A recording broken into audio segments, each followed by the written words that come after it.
Welcome, friends. It's StatATL, and today we are going to do a first look of the Week 12 main slate on DraftKings. Every week, I kind of open the DraftKings app. I go game by game, position by position, kind of talking through my initial thoughts.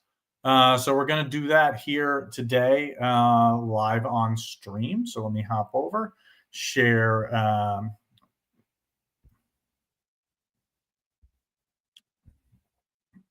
Yeah, let's do that. That works for me.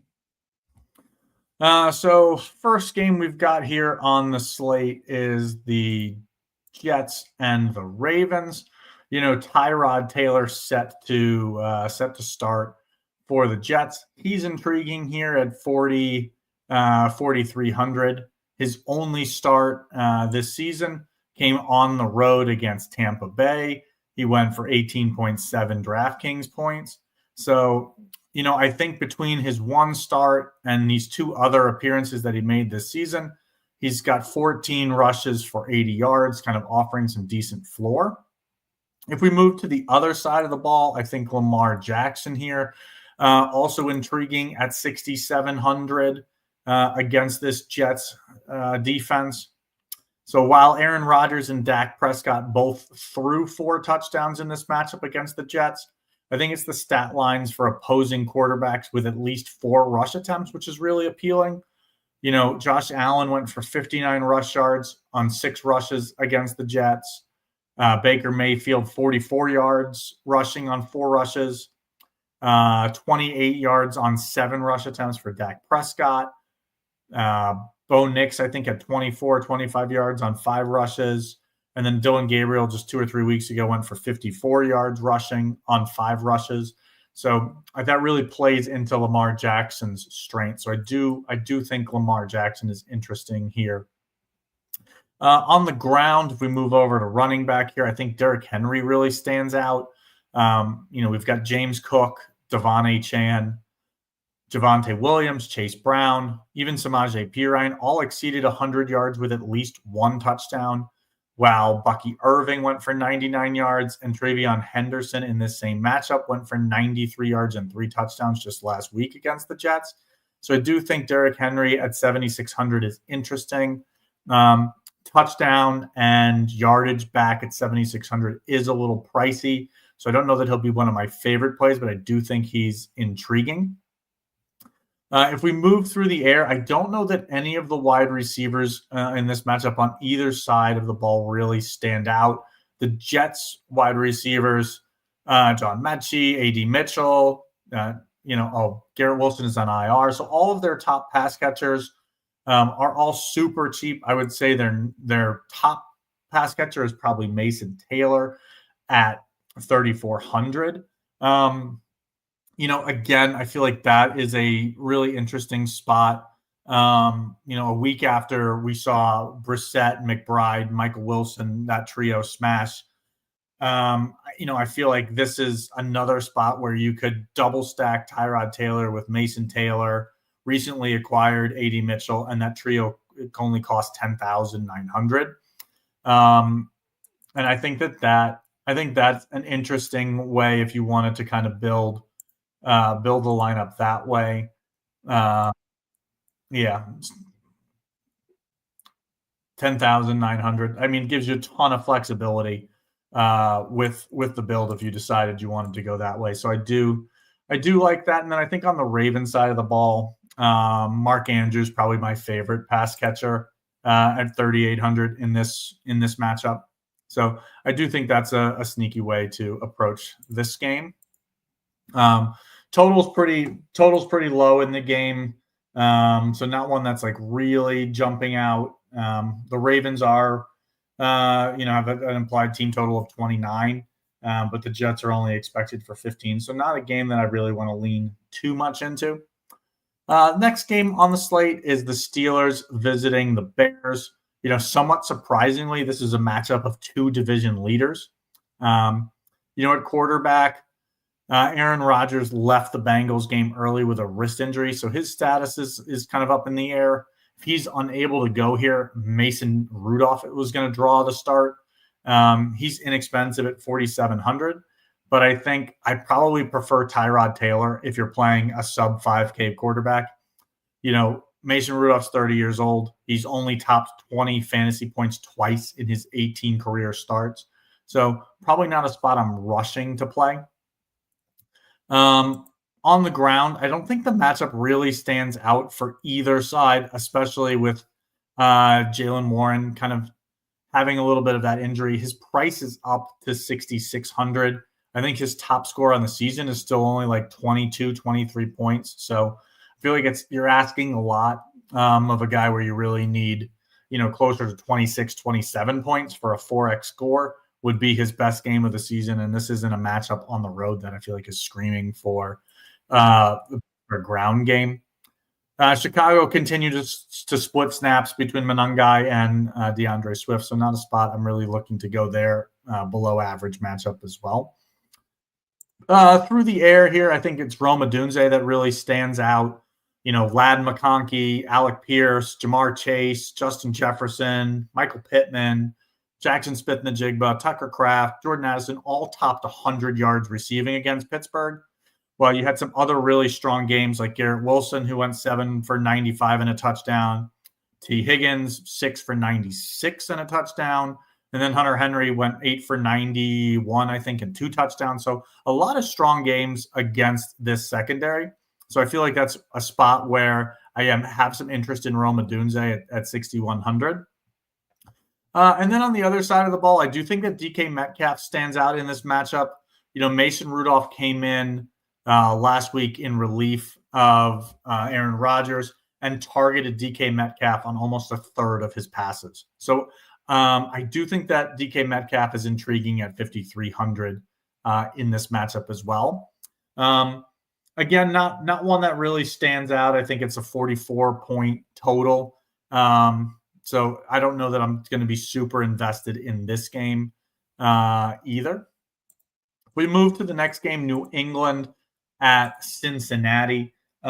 This is one that's probably going to be close to a 49 or 50-point total. So some interest here. I think in a vacuum, the matchup is going to stand out for Drake May. We are generally targeting teams against the Bengals.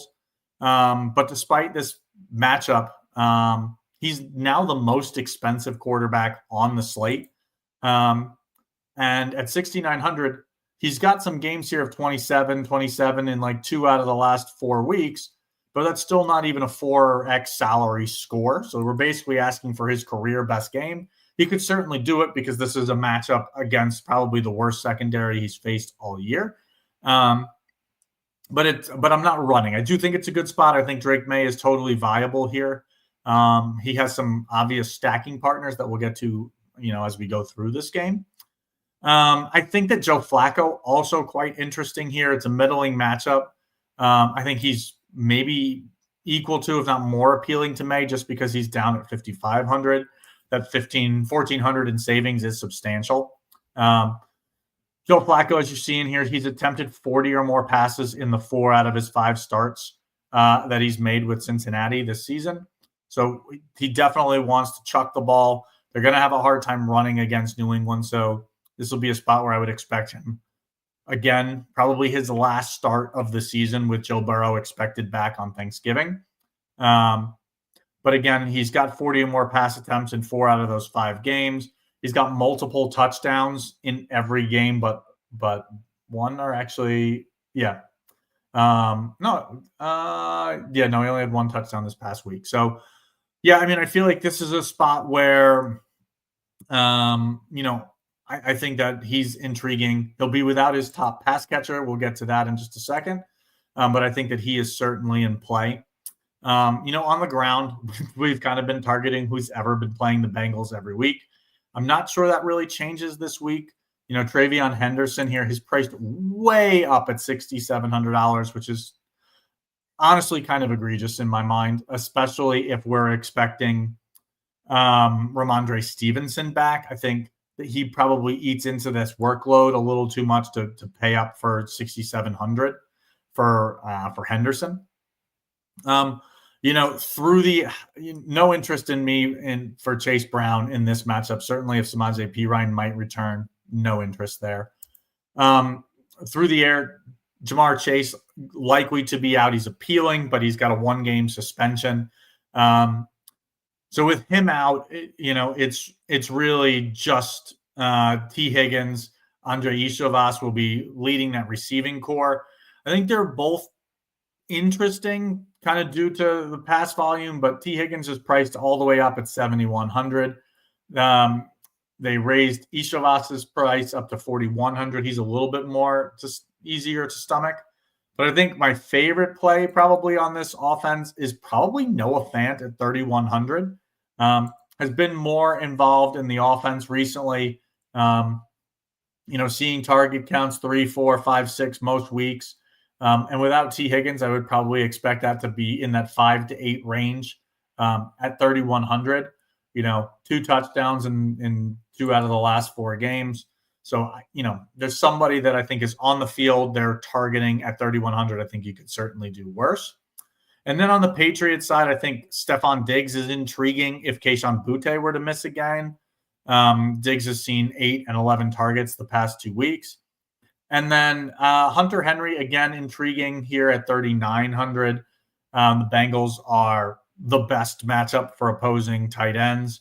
And we've kind of seen tight ends feast against Cincinnati all season. So certainly don't mind Hunter Henry here at 3,900. A nice cheap stacking partner for some salary savings if you do decide to play him with Drake May. Next game on the slate is the Giants visiting the Detroit Lions. So, at quarterback, Jared Goff really struggled last week on the road against a tough Eagles defense. However, the matchup this week is much more appealing. Goff's 3 best games of the season have come against the defenses that you'd expect him to kind of excel against, with Cincinnati, Chicago, and Washington, kind of his 3 best games against kind of his most pass-friendly matchups. And the Giants have allowed Dak Prescott, Bo Nix, Caleb Williams, Jalen Hurts twice, all the top 25 fantasy points against them this season. So, a good spot for him. He's at 6,000. He's in the dome. I think Goff is intriguing this week. And then on the other side of the ball, I'm not sure if we're going to get Jameis Winston or Jackson Dart. Dart's in the concussion protocol. I think either has some appeal, but I don't know. I think I'd probably rather just play Goff. On the ground here, the matchup does really stand out for Jahmyr Gibbs. We've seen bell cow, running backs have monster games against the Giants recently with both Saquon Barkley, who went for 174 total yards and 2 touchdowns, and Christian McCaffrey, who I think I had the same stat line, both going off against the Giants the past 4 weeks, while Javonte Williams, who went for 120 and a touchdown, and Omarion Hampton, who went for 165 and a touchdown, also have had really strong outings against the Giants. So the only running back who saw 15-plus touches who didn't smash against the Giants was DeAndre Swift, and he still had 98 total yards on 18 touches. So I think this is a spot where we can expect Jahmyr Gibbs to see 15 or more total touches, and I would expect a strong outing. He is 8,300. That is of interest. Through the air, so no interest for Tyrone Tracier, Singletary for me this week on the Giants side. I think through the air, both Amon-Ra St. Brown and Jameson Williams are super interesting here, as is tight end Brock Wright. So Wright saw 7 targets last week with Laporta still on IR. He's priced at just 3,000, so I think that's super intriguing. I think if you're playing Goff, happy to play 2 of Gibbs, St. Brown, Jameson Williams, or Brock Wright. I think that's a great way to approach this slate. And then on the other side of the ball, if Darius Slayton returns from his hamstring injury, no news on him yet, but if he were to come back, I think he's intriguing here. Certainly if you're building around this game at 4,500, he's a piece that I do really like. So the next game on the slate is the Vikings visiting the Packers. At the QB position, neither Jordan Love or JJ McCarthy really stand out here. McCarthy has only topped 158 yards passing in one of his 5 starts this season. He's got an interception, I think, in every start this year.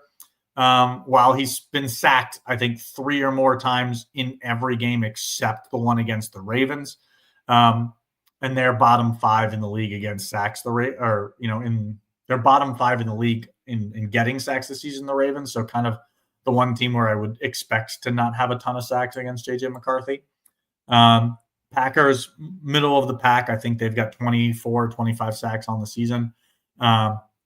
So expecting 2 or 3 sacks out of them on defense, I think, is a fair thing. So probably have some interest in the Green Bay Packers defense. On the ground, Josh Jacobs left the Giants game with a knee injury. If he's not active, he doesn't stand out at 7,800, but if he were to miss, Emmanuel Wilson here at 5,300, I think is interesting. Probably a spot where I would expect Wilson to touch the ball 15 to 20 times. Probably, I think his most likely range of outcomes is probably somewhere in that 12 to 16 point range, probably like right around 15 points. So kind of giving you around a 3x salary score. I think he's probably more of a floor play than a ceiling play, but he's interesting at 5,300. Not a ton of running back value on this slate so far as of Tuesday. So through the air, I think that Romeo Doubs and Christian Watson both have some initial appeal here. They're both here in the 4K range. Despite a tougher matchup on paper, if Josh Jacobs is inactive, I think likely to see them lean a little bit more into the pass game. So I do think they're both interesting at their prices. For the Vikings, Justin Jefferson has seen 9 or more targets basically in every game dating all the way back to like week 4, but he's really been unable to turn that into fantasy production with only 2 games above 16.7 points. Back in week 4 and 5, he went for 25 and 22. I just think it's hard to get to him at 7,400. And George Pickens is the only pass catcher to top 100 yards against the Packers. So I'm not sure I'm going to touch any of these Vikings pieces in this game. Probably my favorite play in this game is the Green Bay defense at home. I think that's intriguing. So the next game up here is really probably one of the better games from a watching standpoint. It's a huge game for the Chiefs. They're 5-5, find themselves on the outside looking in terms of the playoff picture. I do think that Patrick Mahomes is really interesting here at 6,800. It's not a matchup that really stands out on paper, kind of a middle of the road matchup. But the Colts defense has really been kind of feast or famine. Like they've limited quarterbacks like Tua Tagovailoa, Bo Nix, Cam Ward, Geno Smith, Aaron Rodgers, Michael Penix to 220 or less passing yards. So none of those guys are, what I would really view as strong pass quarterbacks. Whereas Matt Stafford, Justin Herbert, Jacoby Brissett, who's kind of been on that tear, they all went for over 300 yards with multiple scores. So I do think a 300-plus yard game with 2 to 3 touchdowns is well within the range of outcomes for Patrick Mahomes. Kind of gets him on 303, gets him in that 25 to 30-point range, if not more, with the ceiling for a little bit more. So I do think he's intriguing in this matchup. Pairs really easily with Rashee Rice. On the ground, Jonathan Taylor. What can you say about Jonathan Taylor? He's got multiple games of 30 points. He's got a 40-pointer at 52 points last week against Atlanta. His price is up to 10,000. It's, I'm going to be really curious to see because only James Cook topped 100 yards rushing against the Chiefs.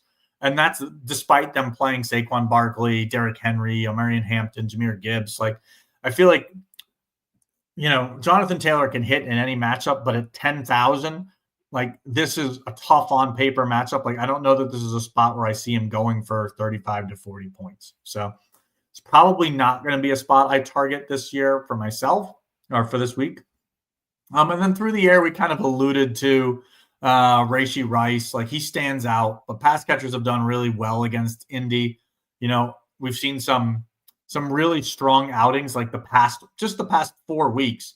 Oronde Gadsden went for 164 yards and a touchdown. Drake London went for over 100 yards with a touchdown.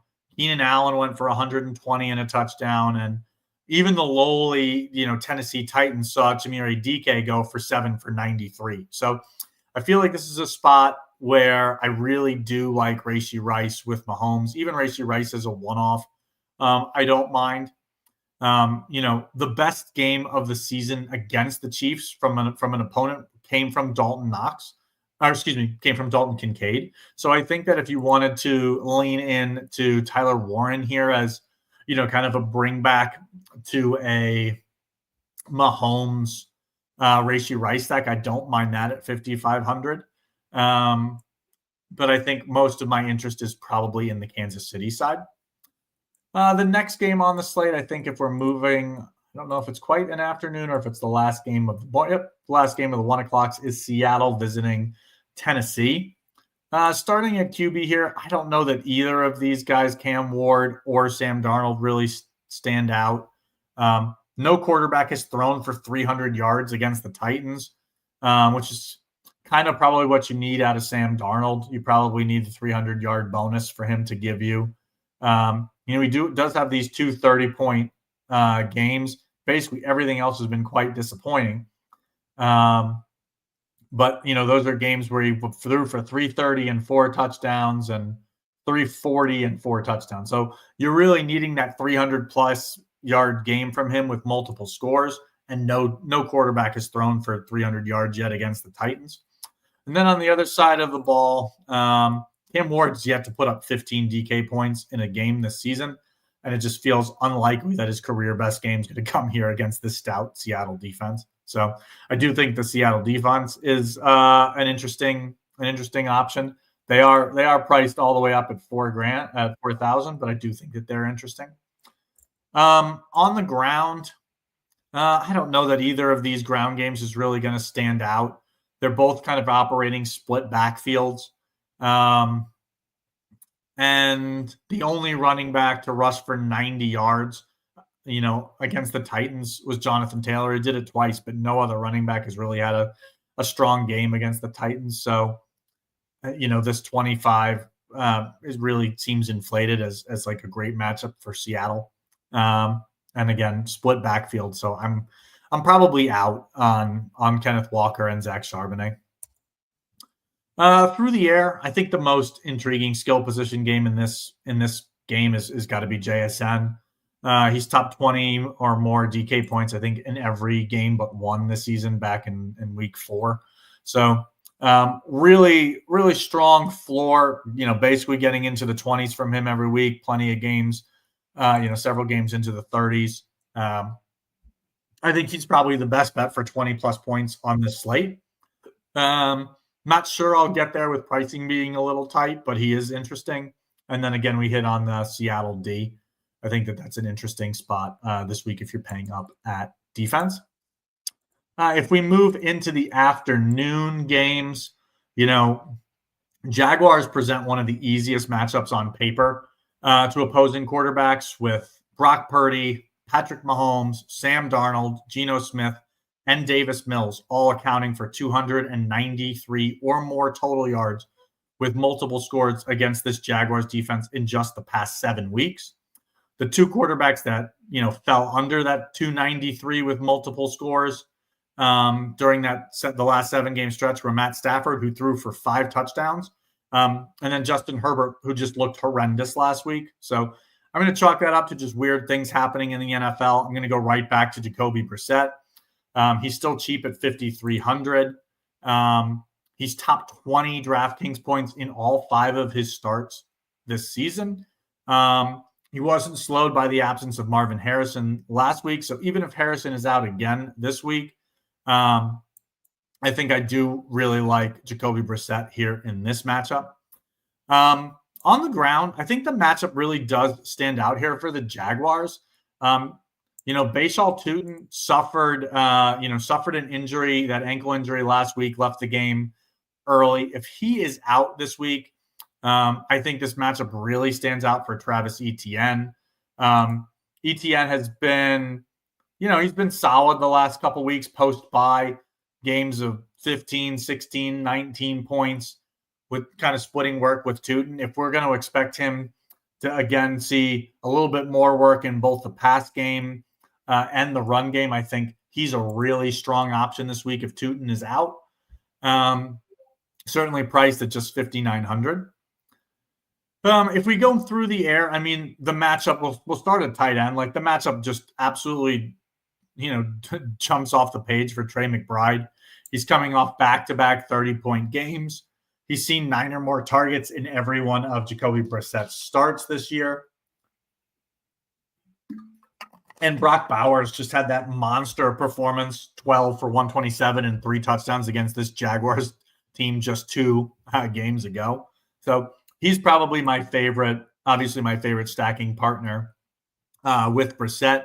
And then on the other side of the ball, I think that if Bretton Strange, who has had his 21-day window opened, I think that if he were to be active for this game at 3,400, I think that he is also an intriguing way of getting cheap access to the Jaguars offense. Neither of the defense really stand out for me in this game. Probably will just be my exposure will probably just be to Brissett and McBride, maybe double stacking with George or Wilson. On the next game on the slate here, we've got Cleveland visiting the Raiders. I mean, could you imagine not having red zone and this being the only game you had to watch on Sunday afternoon if you lived in like the Las Vegas or Cleveland area? I mean, honestly, the horror. But all kidding aside, not a ton of fantasy goodness standing out in this game initially. I think we're going to see Shedeur Sanders make his first career start. Honestly, he's kind of intriguing at 4,200 just because he has some ground. He's got some carries. He went 3 carries for 16 yards on the ground in less than a half of football last week. Obviously, his performance didn't scream start me again this week, but I think with a full week of practice, I think that he's intriguing. On the ground, I think that Quinshon Judkins is really interesting here. Certainly if Sanders gets the start, like we've seen Judkins have 19, 25 opportunities in 3 out of the last 4 weeks. He's 6,000. I would kind of expect Cleveland to kind of lean on Judkins. He's kind of seeing a borderline bell cow role. He's priced at 6,000.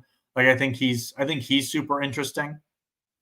Through the air, the Browns pass catchers are all, I think, 4,100 with Jerry Jeudy or less. And kind of presents a similar situation to the Jets in terms of stacking, like super inexpensively. If you wanted to go, Shedeur Sanders, you could even pair him with Judkins, who catches some passes, and Jerry Jeudy, just kind of the most expensive across the board.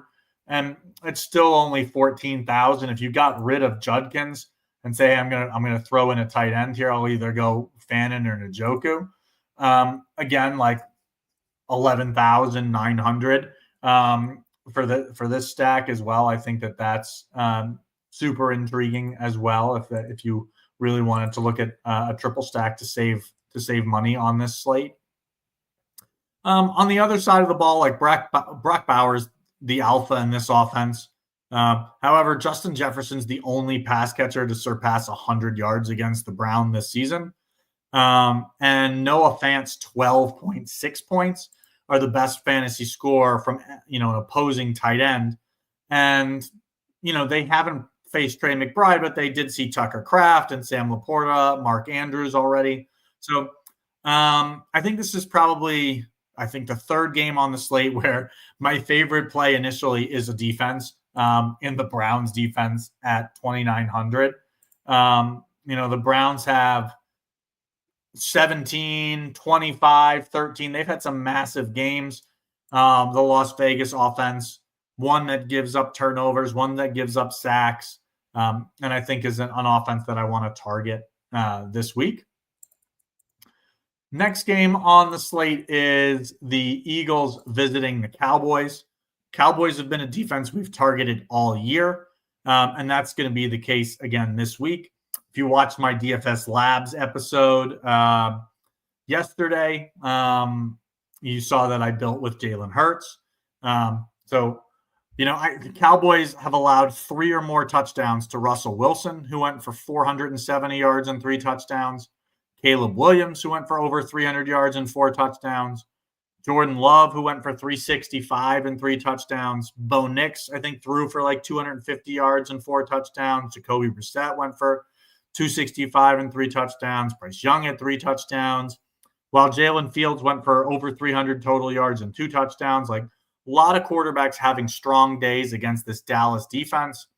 Jalen Hurts, I think, went for 24, 25 points in the first matchup back in week 1.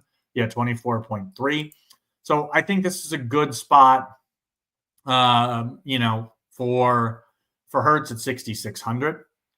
I think on the ground, I think both Saquon Barkley and Javonte Williams kind of stand out here. I think they're both have kind of above average matchups here. Both of them catch my eye. I think that you could build around this game, including both of them. Through the air, again, all 4 pass catchers, CeeDee Lamb, George Pickens, A.J. Brown, Devonta Smith, all in interesting spots here. It's been George Pickens who kind of stands out here. He's top 32 points 3 times this season, where CeeDee Lamb has yet to top 25 points. So I think that he's super interesting. The Eagles have surrendered 100-yard receiving games to Lamb earlier this year, Nakua, Mecca Ibuka, Jordan Addison. I think Cortland Sutton didn't quite put up 100 yards. I think he had 99 yards. So I think Pickett's is really interesting here. And then on the Eagles side, you've got A.J. Brown and Devonta Smith priced both below 6K.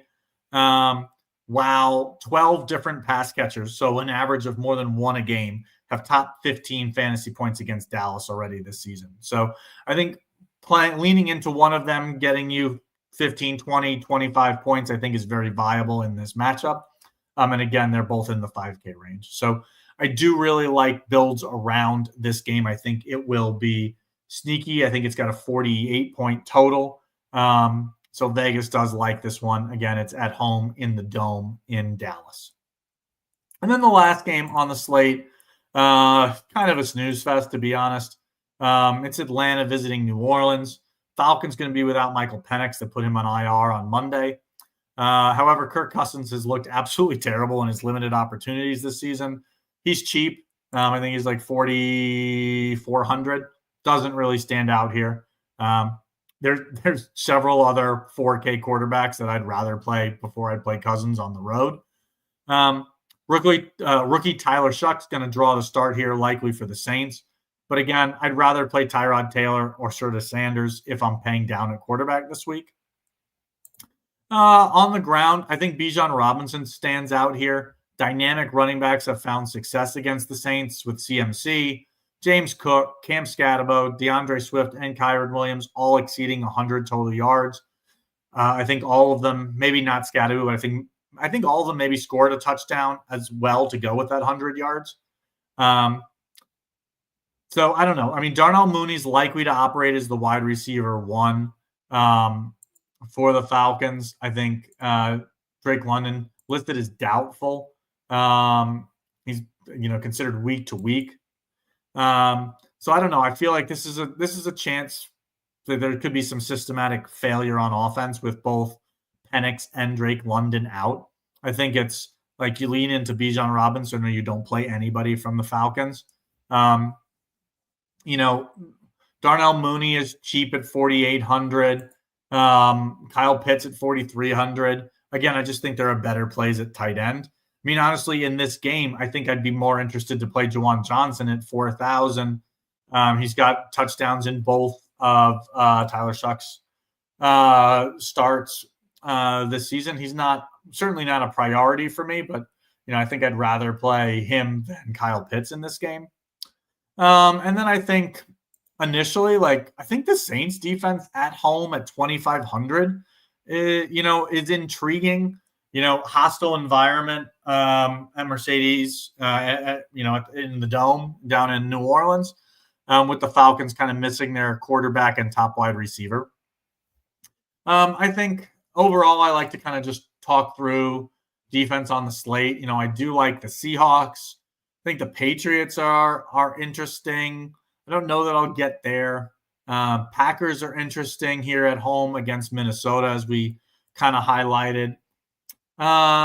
Chicago at 3,300 if facing a backup quarterback. I think they're interesting. Cleveland at 2,900, probably my favorite defense of the week. And then New Orleans at 2,500, if you wanted to pay down, would probably be my favorites. So, I think interesting stacks this week to kind of consider. In the early game, Tyrod and Lamar, I think, are both interesting. I think Flacco's interesting. We talked through Jared Goff with two pieces from that offense. Mahomes and Rashee Rice, Jacoby Brissett and McBride, and then Hurts with either A.J. Brown or Devonta Smith. So I think those are probably my favorite plays this week.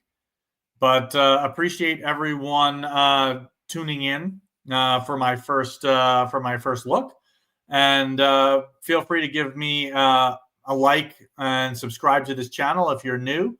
And you could follow my content over at the 1 Week Season Twitter account or StatATL as well. I'm pretty active. There. Who Ames? Thank you for tuning in, man. Sorry, I wasn't watching the chat on this, but thanks for tuning in live. Appreciate having you there, and hope everyone has a great week. And see you guys at the top of leaderboards here at the end of week 12. Peace.